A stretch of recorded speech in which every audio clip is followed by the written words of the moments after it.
abuse has been identified as one of the most common forms of violence amongst women and girls. It is said that 38% of women die from intimate partner violence. Hi everyone and welcome once again to another episode of Straight Talk with me, Nola Ipie. Today we are talking about abusive relationships and the dangers of staying in abusive relationships. With me are two amazing women. They are strong and they are intelligent. Everyone knows them. I'm here today with Dr. Weshi Christabel. She is a medical doctor here in the Southwest region. And Bamadiko is a barrister by profession. Thank you ladies so much for coming and we are grateful that you're here. Thank you. Thank you for having us. Great. So today we are talking about abusive relationships and the dangers of staying in abusive relationships. We'd identify that 4 in 10 women are susceptible to being victims of abuse, at least more than men. And so in our communities, we see all the time that women and girls married are victimized by their spouses. What is wrong? And what is an abusive relationship to you? What would you characterize as an abusive relationship? Well, I think when we're talking about abuse, it's a big word. Yes. So we'll try to narrow it down because you have domestic abuse, you have emotional abuse, you have sexual abuse, and you just find somewhat they are kind of interrelated. You have sexual abuse in the house. So you just have a lot of abuse. Not all of them are interrelated in one way or the other. So maybe if you want to talk about abuse, we should actually narrow down to like. All right. So today we're talking about domestic violence in the home between men and women. Okay. Say home that you're married. What is abuse? Because can we stay? Yes, we see a lot of can we stay. Although they're not legally married, but yes, we cannot deny that that's a union. Mm-hmm. And the abuse that goes on there, it's sometimes even worse than those that are legally married. Yeah. So, Barrister, what is an abusive relationship to you? Well, I don't always like to answer that type of question because there's no particular definition for what is an abusive relationship. But what I can say is, what are some of the red flags in an abusive relationship? Yes. From there, you can help some of the victims for them to identify what an abusive relationship is. Mm-hmm. We're talking about the definition. We don't have a particular definition of what an abusive relationship is. So, from a legal perspective or from a feminist point of view, if you are in a relationship where things are not reciprocal, that's a red flag. Okay. When I talk about reciprocal, I mean from the basics. Okay. Where things are happening on a one-sided level. For example, you are the one that does the calling, the texting. You are the one that demands for respect. You are always the one wanting for things. Mm-hmm. So and you find yourself where your partner is not giving back. Okay. That's the word. That's why I use the word reciprocal. Yes. Okay. Well, talking about that as well, if you want to talk about the red flags in an abusive relationship, it usually doesn't start like in a snap. Okay. Yes, or if you're in an abusive relationship, it doesn't start when you're married. Well, some may start when you're married, but there are those red flags that you refuse to see or you ignored or try to give reasons for while you guys were still in courtship or maybe at the level of a boyfriend. What are some of those things? Maybe, for example, he shouted at you or didn't make you feel like you are enough. Mm-hmm. Like he always says, compares you to other people. Other women are like this. Why are you not like this? Other women take care of their husbands. They wash their clothes. They do this. Why are you not doing the same? Or that kind of partner that always makes you feel like you are not enough. It's good that partners should push you to be better. But when you feel that your partner doesn't first take you like with what you have before pushing you to be better, I think you should start thinking about like, okay, that means he's loving somebody you're not yet. You're not. Yes. So I'm now curious based on that because sometimes we see girls, especially in relationships, and the guy does something, he even scolds you in public or slaps you, and then you're like, no, it's that's not how he is. Yeah. Is that a Those problem? are the reasons that I said that sometimes we see the red flags and we decide to give reasons to cover it up. we don't see it early enough. No, it's because I didn't behave properly, or it's because I was rude, or it's because he's very hot-tempered. He doesn't really know how to control his anger in public. We usually give those excuses for them. Meanwhile, those are actually something telling you like. So why are women always giving those excuses? What is wrong with some of us? No, the thing is, you have to understand that an abuser, he knows what he's doing. Okay. You understand? Yeah. He knows that he's an abuser. So often the relationship starts from a very good point. Like he's kind, he loves you, he gives you gifts. And then at a certain point you discover that he stops. Mm-hmm. Because he knows that since you are the healthy person in the relationship, you're going to reciprocate. Mm-hmm. So most of the times you find yourself that you are the only one giving and he's out. not giving back. Mm-hmm. So for example, if you're in your boyfriend slaps you, in the beginning he has been nice to you, and now he slaps you. In your second, like, I'm the one that is wrong. What is happening? He has never So that's a strategy. Yeah, that's a strategy. That abusers use to control your psychic, to think that the problem is from you. So that's why you always find women in the position of remaining in those abusive relationships. They can't leave because they always give the reason that maybe it's because I didn't cook, so next time I'll cook better. You cook better and he still shouts, oh, maybe this time it's because I didn't present the food well. You do it well again. So, oh, maybe it's because he's too tired, he's stressed up at work, he was just promoted, so he has a lot of things on his hand. Oh, his parents are sick, maybe he's just, overwhelmed with circumstances in the family. So we are the ones always finding a reason to justify what they do. What abusers do. Yes, what they do. Meanwhile, as she said, they actually know what they are doing. Or maybe sometimes they don't know, and it could actually be a mental problem, and they will have to seek help. Okay, dog. So I don't know. From a But I think in mental most instances they know. I think they do. I think 90% of what they do, they know. Once again, this is Straight Talk, and if you're just joining us, please do not forget to leave a comment at the end of this video, and also subscribe to this channel for more videos like this.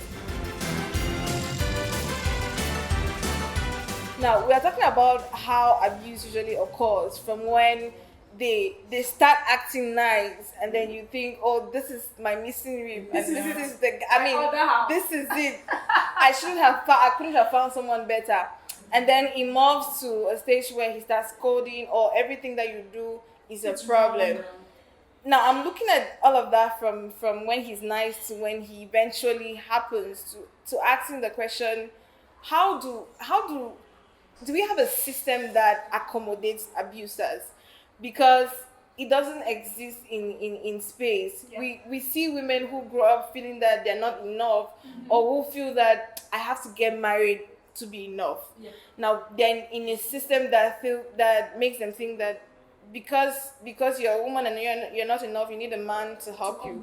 So do we feel that our system accommodates abuse? I think so. Okay. For two reasons. What you just said, when they make the whole marriage the definition of womanhood.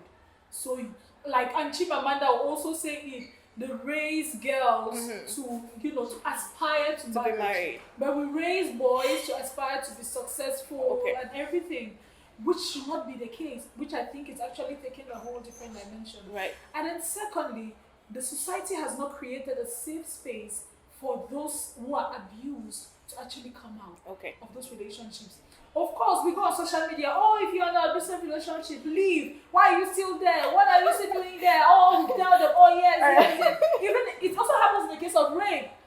We tell them, oh, speak up. But when they speak up, what happens? What actually happens? I'm sure we also said we saw it in the recent case happening online now. Right. Between the musicians' wife and all. People keep giving reasons to justify the domestic. Oh, maybe this woman was so rude. Maybe she's too bad. Some women, they can be very mouthy. They push the man to the wall. Or they give reasons, but you are the one who told the victims to actually leave. When they leave, what do you do? So now I'm curious.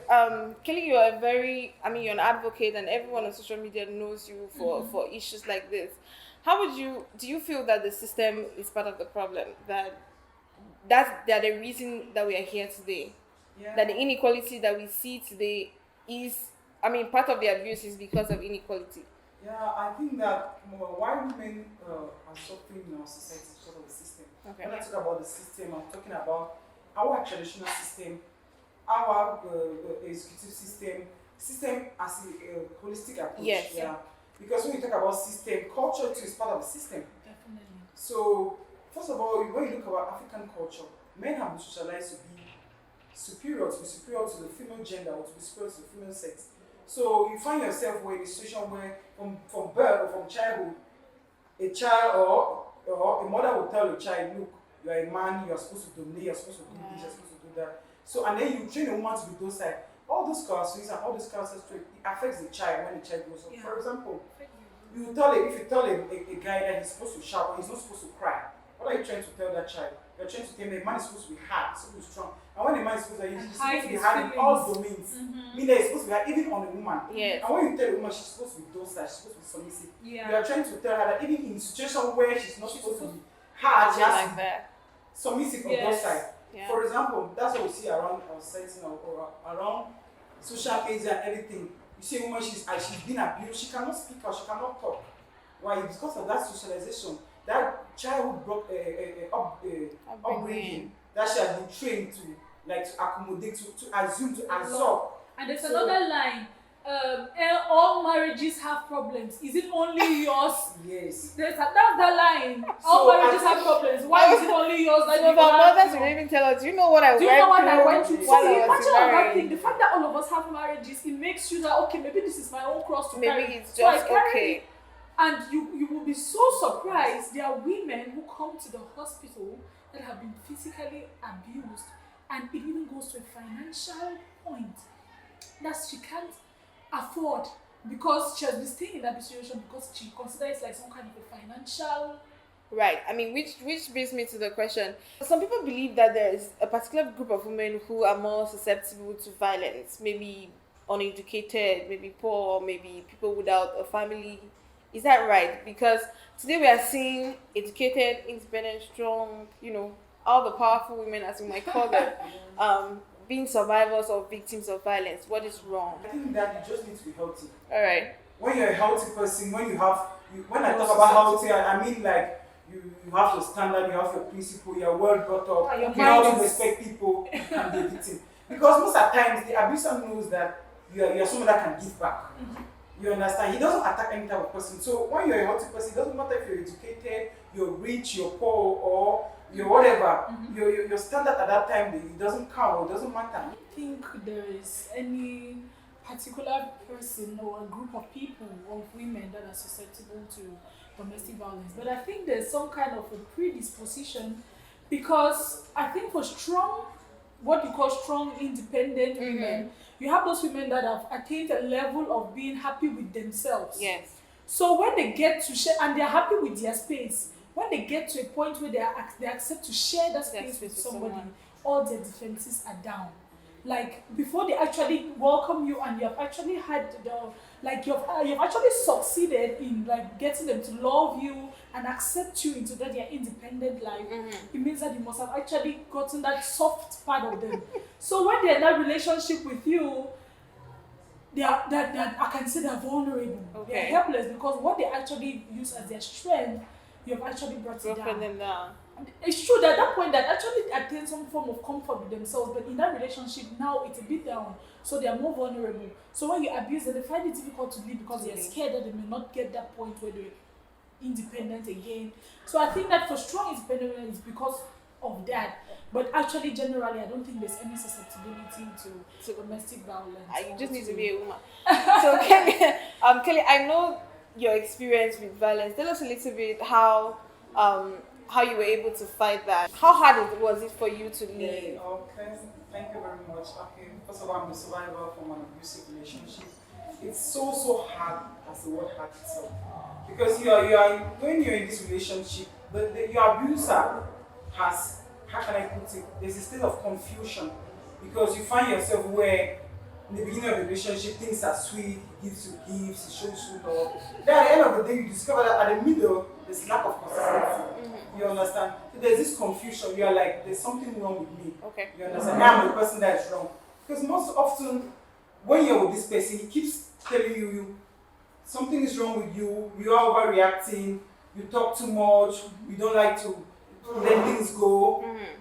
At one point in time, I remember when I was in my own situation, my abuser told me that I talk too much, I complain too much, and I was like, really? Can you imagine that you are in a relationship with somebody and just a minimum of respect, like he's out, let him call you that he's out or whatever. He comes late in the night, maybe at 12 midnight, and you want to complain, and he tell you you're not supposed to complain, you're not supposed to react. That I'm not supposed to react. And then there was one time, I remember there was one time he told me, there was one word he used over me one time. He told me that he came back in the night at midnight because I went to school for the weekend. He told me that when he looks at me, he feels like vomiting. I can remember. Yes, that's what he told me. That's verbal abuse. I mean, when you look at me, why? As strong, as beautiful, as smart as you are. And then that goes back to the question I used to say. It's like there's no formula. It's not because you're educated or you're not because. Yeah. I'm talking about a relationship of which I was a lawyer already, well educated, well refined. Had a source of income. Source of income. So I just think that most of these abusers, they look for healthy people who are healthy. When I say healthy, it means what? People who have value, people who have things to offer, people who have things to protect. You understand? Because he knows that being a lawyer, I could not speak out. You understand? My society, I could not speak out. People like, you're a lawyer, how can you tolerate that? You understand? Exactly. You help people. That's why you always see most educated women in such a situation. Right. You have a lot to protect. Okay, great. Ladies and gentlemen, this is Straight Talk, and today we are talking about the dangers of staying in an abusive relationship. My guests are awesome, and they're going to help us digest all of this. Let's talk about something that is very common. A lot of women, who are in abusive relationships, they always say, if there are children, that I can't leave because of my children. Doug, tell us about the dangers of staying in an abusive relationship, especially for children. Well, I think it spans from psychological, mental, social, financial, right up to physical, like your health. Yes. Because mentally, those children are down. It transcribes to some form of depression. Seeing their mother always in the sad mood and seeing their father always in the violent mood. So you have maybe sons believing that beating a woman is okay. Or positively, they may grow up seeing that their mom is always crying. They may also grow up to say, no, I'm never going to beat my wife because I don't want to see her cry. So it could turn out both ways. And you have daughters who could grow up hating on men because I don't want a man to beat me. Or you could have daughters actually growing up to accept abuse as a way of living. Yeah. Because, I saw my mom always being abused and she stayed in the marriage. So it's okay. Mine is not different. So it turns out differently for children, especially when they goes long term to when they grow up and have their own relationships. Right. Health-wise, you have children who cannot perform well at school. You have this child is brilliant, but he can no longer concentrate because he has that memories of dad shouting and mom screaming and asking for help and seeing those bruises. Mom wakes up in the morning, she cannot make breakfast early enough, so they go late to school. So you see that it actually translates to a series of events and a vicious circle of unproductivity so it translates to children in so many ways, even financially, on both the victim and the children. Because, for example, you have a woman who presents with from an abusive relationship. She has maybe a head injury, and you tell her, okay, to diagnose a head injury, it needs a CT scan. A CT scan is about 80 to 100,000 francs, and she cannot afford it. What do? You keep her there. You do the minimum that you can do, or let's say the maximum you can do without a CT scan.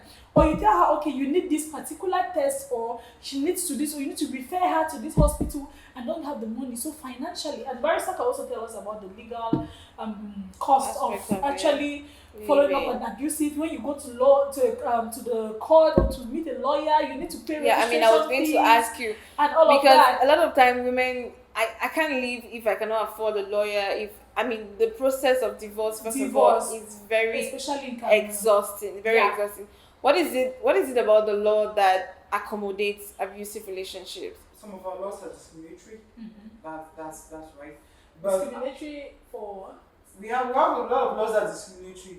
For example, like in the case of rape, they'll tell you there's no rape between husband and wife. Exactly. Okay. You understand? But we know that, of course. But I think the problem with our legal system is not even the laws. Okay. That the people, because we're living in a patriarchal society. You understand? Or we're living when I talk about patriarchal, it's a society where there's male dominance. You understand? Even if the laws are clear, since we are living in a society where men are superior and women are down, the men will read the laws to favor themselves. You understand? Because you find yourself in a situation where you go to court and you meet even a lawyer or even somebody from a legal background. Yeah. The law is clear, but since he's a man, he will start telling you like, do not do this, do not do this. Did you speak back? Do you understand? Did you cook well? Did you cook well? Did you give him good Did you give him food and the other? I remember when I wanted to leave my abusive relationship, somebody told me that, hey, barrister, you're a lawyer. Be very careful. You might not get married. Men are afraid of lawyers. You have gone and used law on that man's head. That drives me to something very important. A lot of times we encourage survivors to speak up, to leave abusive relationships, but is there a safe space for survivors? That is the problem I also have. Okay, lawyer, barrister. If I come to you, tell you that, okay, I've been abused by my husband and I really don't have money to follow this case, will you do it for me for free? Do we have pro bono lawyers? Well, in this Cameroon, there are pro bono lawyers. I myself, for example, I'm a feminist, so I do things for women for free most of the times. Okay. I educate women, I tell women, because when you talk about, I think women don't have the issue of lawyers or of the legal. No, I want to talk about everything that contributes to that safe space. Yeah. That's legally. The thing medically. I'm not sure that there's any service that says that, okay, for women who have been physically abused will do their work. Yeah, because I was going to ask that. I don't have money, the man takes care of everything, I'm abused, then I come to a hospital that says you have to pay 10,000 for consultation. To sponsor. I think that the safe space that women lack, particularly in Africa, it's a community, the population. That welcomes the population they're not receptive, they're not accommodated to such men. Yeah. We live in a society where when you leave such a relationship, people start bringing you. I told you about my own experience where somebody was asking me, you lawyers like that when I was shot on the man's head.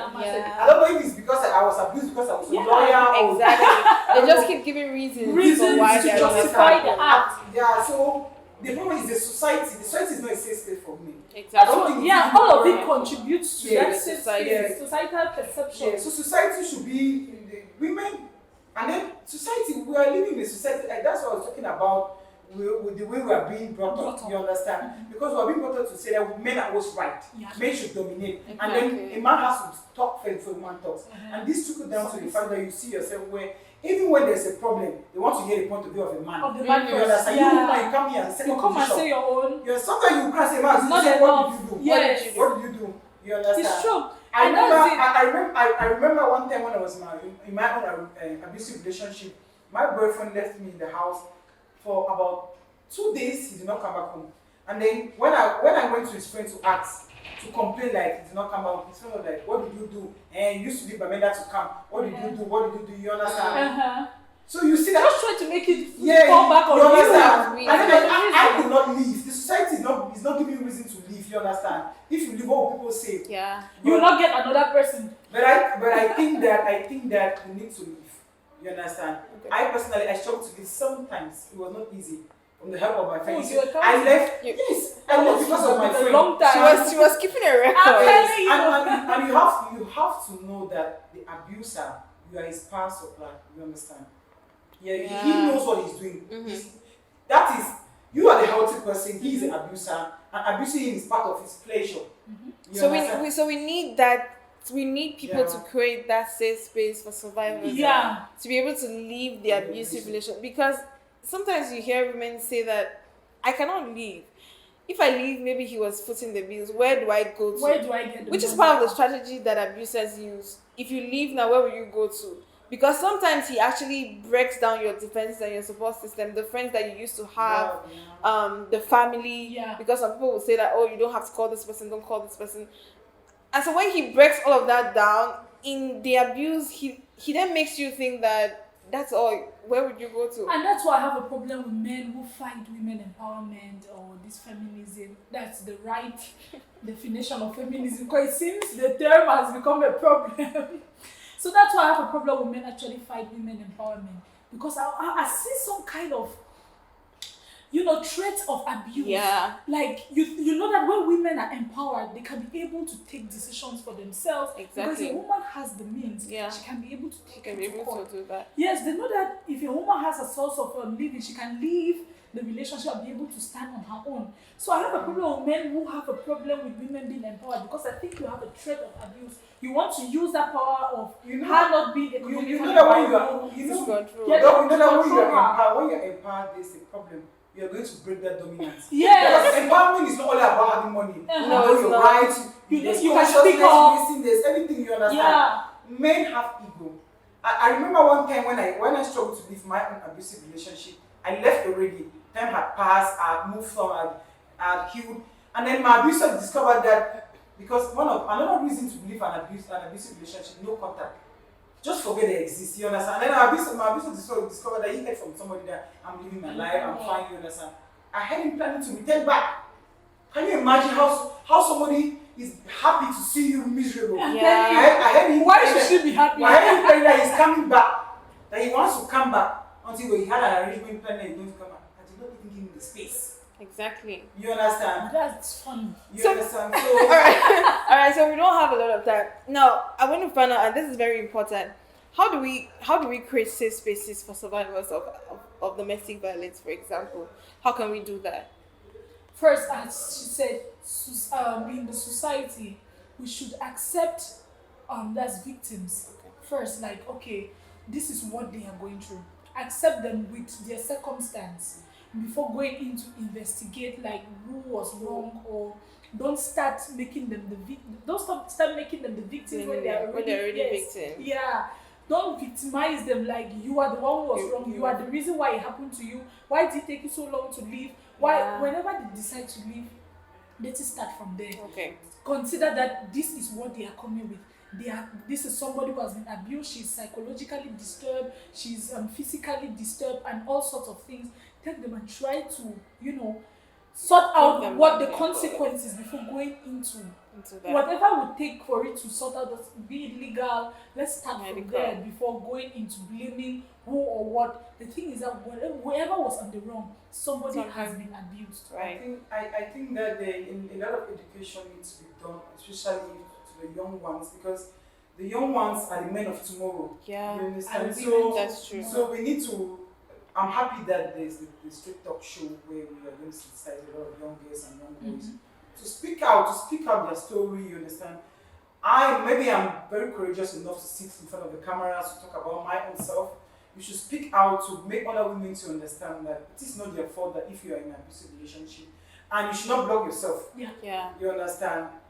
It's not your fault. You obviously need another better relationship. So I think that a lot of education from the young ones. Yes. You understand? Because abuse doesn't start it starts from the idea of dominance. That I'm superior to you. Yep. That's where it begins. And all of this idea begins at home. Yes, so even boys, young boys, they have so we need to deconstruct that dominance. Right. You understand? And most of the time, I always hear people say, oh, feminists like this, feminists that, oh, barrister, you're like this, barrister, you're hard, you're like this.